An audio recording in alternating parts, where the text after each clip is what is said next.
მოგესალმებით მეგობრებო. ამ ვიდეოში ვისაუბრებ სამედიცინო საკითხზე, კერძოდ გულსიძაბთა დაავადებებზე. გულსიძაბთა დაავადებები იკავებენ პირველ ადგილს მსოფლიოში ადამიანთა გარდაცვალების მხრივ. ანუ ისინი არიან მთავარი გამომწვევი მიზეზები, რის გამოც ადამიანები იღუპებიან. გულსიძაბთა დაავადებები, რა თქმა უნდა, ძალიან ბევრია, მაგრამ მე ამ შემთხვევაში თქვენს ყურადღებას შევაჩერებ ათეროსკლეროზზე, რომელიც არის ყველაზე ფართოდ გავრცელებული დაავადება და ძირითადი გამომწვევი გულის ინფარქტის, მიოკარდიუმის ინფარქტის, ასვლის ეშვიათად ინსულტის და ასე შემდეგ. რაც წარმოადგენს ზოგადად ათეროსკლეროზი, ანუ არტერიების სკლეროზი. მოდი ვიდრე ამ საკითხზე გადავიდოდეთ, ორი სიტყვით შევეხოთ სისხლის მოქცევის სისტემას.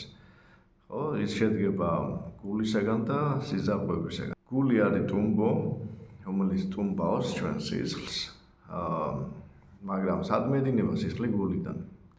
გულიდან სისხლი გამოედინება ერთ-ერთი მთავარი არტერიით, რომელსაც აორტა ეწოდება, შემდეგ აორტა იტოტება. აი დაახლოებით რო წარმოვიდგინოთ ხესავით, როგორც ხე იტოტება, ესე იტოტება ჩვენი სიზარღვევი, არტერიები და რაც უფრო შორს მივდივართ გულიდან, მით უფრო წვრილი ზომის ხდება კანტოტვასთან ერთად არტერიები. საბოლოო ჯამში ყველა არტერია იტოტება არტერიოლების დონეზე, ეს არის ძალიან მცირე ზომის სიზარღვევი და სწორედ არტერიოლები შემდეგ გადადიან კაპილარებში. სწორედ კაპილარების დონეზე ხდება ნივთიერებათა ცვლა, ანუ სისხლში არსებული თქვა ჟანგბადი და საკვები ნივთიერებები გადადის ქსოვილში და პირიქით ქსოვილიდან ნახშირორჟანგი და დაშლის პროდუქტები გადმოდის სისხლში. კაპილარებიდან სისხლი გროვდება მცირე ზომის ვენებში.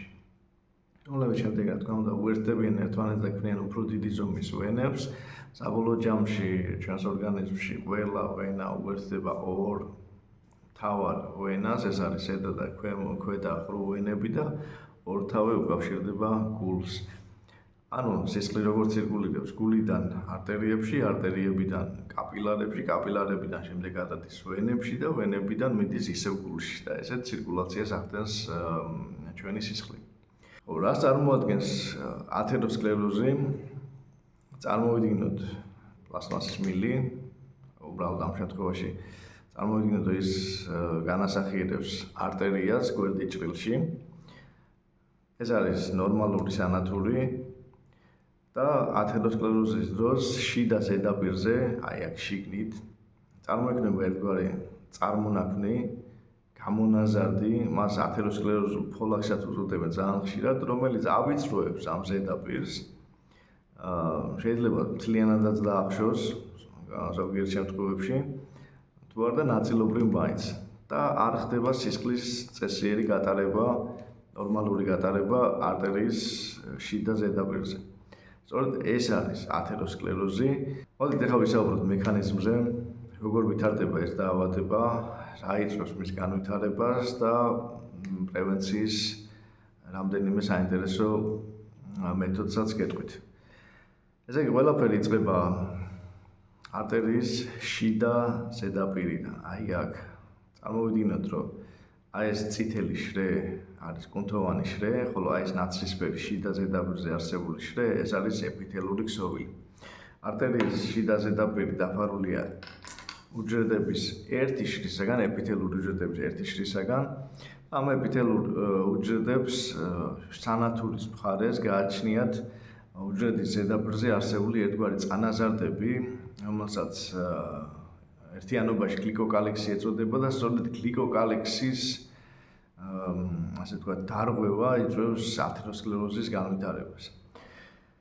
გლიკოკალექსის განახლება მუდმივად ხდება უჯრედის ზედაპირზე. ახალგაზრდა ორგანიზმში ეს პროცესი არის ბევრად უფრო სწრაფი და ოპერატიული, ამიტომ ახალგაზრდა ასაკის ადამიანებს არ უვითარდებათ ათეროსკლეროზი, მაგრამ ასაკში შესვლასთან ერთად გლიკოკალექსის განახლება არის შენელებული, უჯრედების გადაბერება ხდება ეპითელური უჯრედების, ისინი ისე სწრაფად ვერ ახდენენ განახლებას გლიკოკალექსის როგორც ახალგაზრდა ასაკის ადამიანებში. ამას ემატება ის, რომ თავისუფალი რადიკალების რაოდენობა სისხლში მატულობს, ასევე შესაძლოა სხვადასხვა დაავადებების დროს ენზიმების, ანუ ერთგვარი ფერმენტების კონცენტრაცია მომატებული იყოს სისხლში. ამას შეიძლება ერთოდეს იგივე შაქრიანი დიაბეტი, რაც ხელს უწყობს ასევე ათეროსკლეროზის განვითარებას და მოკლედ ერთი სიტყვით ბევრი რო არ გავაგრძელო, არსებობს უამრავი ფაქტორი, რომელიც იწვევს გლიკოკალექსის დაზიანებას. ერთ-ერთი სხვადასხვის ერთ-ერთი ფაქტორი, რომელიც მის დაზიანებას იწვევს, ეს არის მაღალი არტერიული წნევა. ამიტომ მნიშვნელოვანია, რომ ადამიანებმა მოახდინონ წნევის პრევენცია და კონტროლი. მაღალი არტერიული წნევის დროს ხშირად სისხლი იძენს ტურბულენტურ ბუნებას და განსაკუთრებით იქ, სადაც არტერიები იტოტებიან, ხო, ორად იყოფიან. განტოტვის ადგილებში ბიფურკაცია ქვია ამას. განტოტვის ადგილებში ტურბულენტური ბრუნვა სისხლის და მაღალი წნევა იწვევს გლიკოკალექსის მექანიკურ დაზიანებას და ძალიან ხშირად სწორედ აი ამ ბიფურკაციის ზონებში ხდება ათეროსკლეროზული ფოლაკის განვითარება. მექანიზმი შემდეგში მდგომარეობს. გლიკოკალექსი ირღვევა და როგორც კი გლიკოკალექსი დაირღვევა, ამ დროს თუ ადამიანს სისხლში გააჩნია ჰიპერლიპიდემია, ანუ ცხიმების მაღალი კონცენტრაცია სისხლში გაგვიგია, ხო? ქოლესტერინი ყველაზე გაგვიგია, აი მომატებული ქოლესტერინია რო გაგვიგია.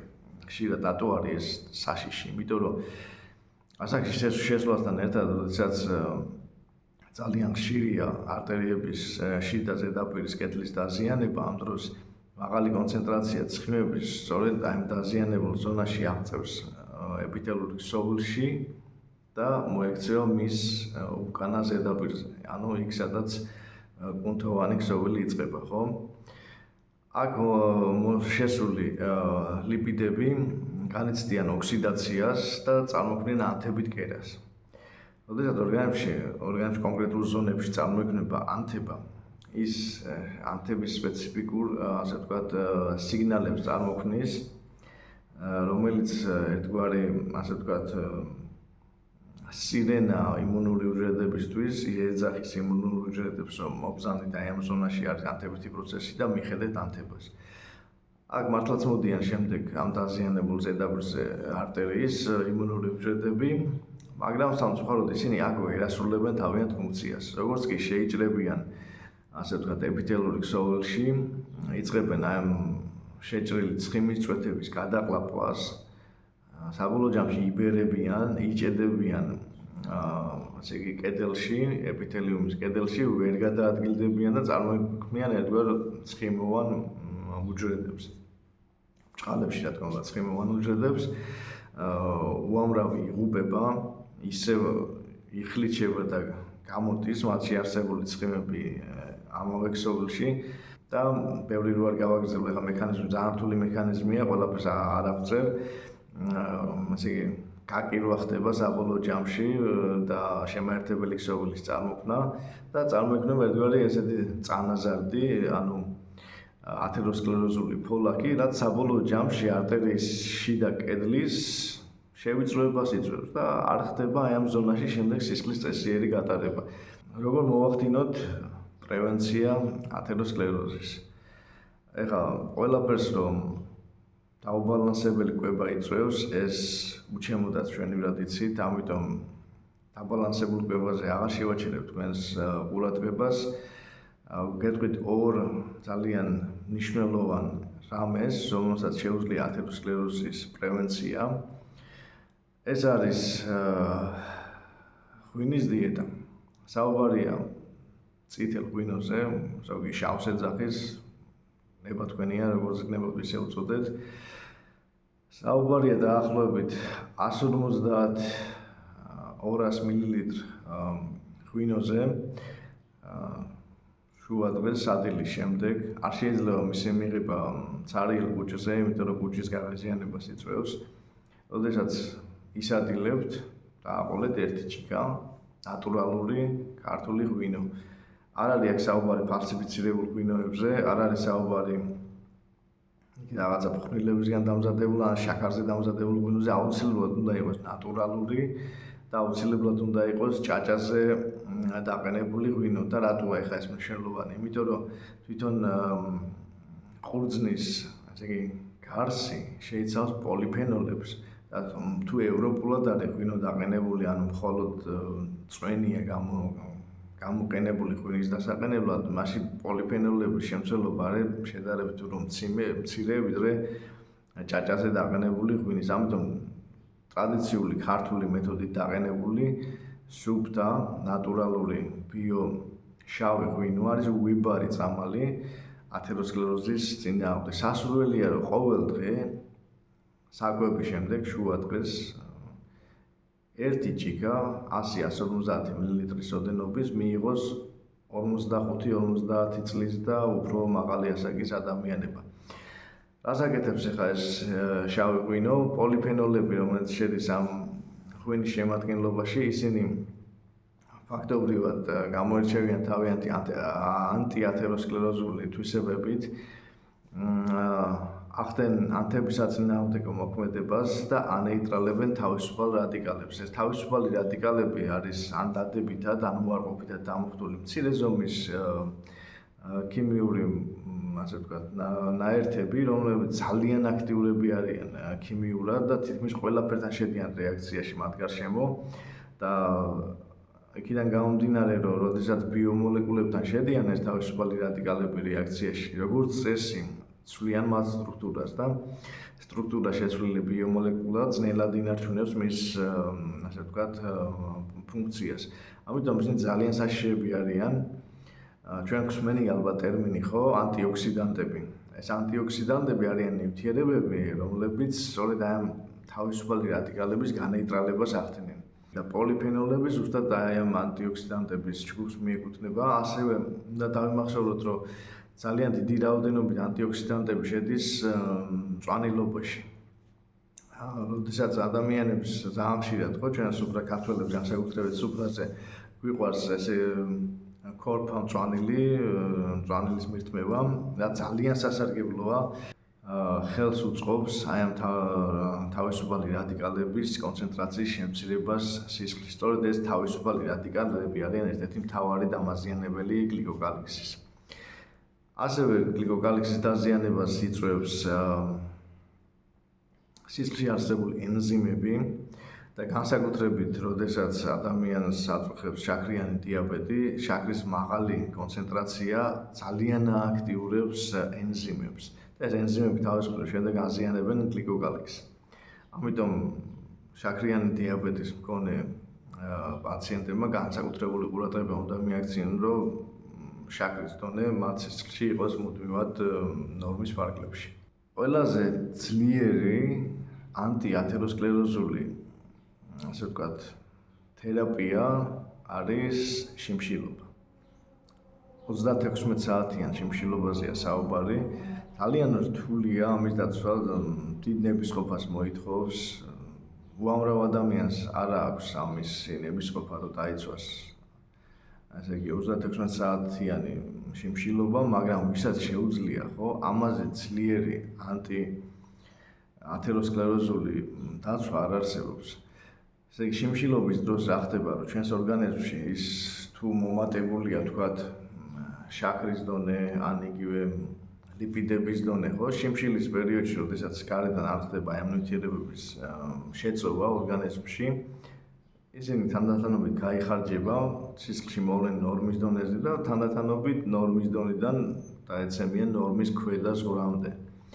და წარმოიდგინეთ ახლა მდგომარეობა, როდესაც ჰიპერლიპიდემია, ანუ მომატებული ცხიმების შემცველობა სისხლში და მომატებული ცხიმები დაზიანებული გლიკოკალიქსში შეჭრილი არიან ამ ეპითელურ ქსოვილში და იქ დაწყებული აქვს ათეროსკლეროზული ცვლილებები. ჩვენ ამ დროს ვიწყებთ შიმშილობას, სისხლში ეცემა ლიპიდების დონე კრიტიკულ ზღვრამდე.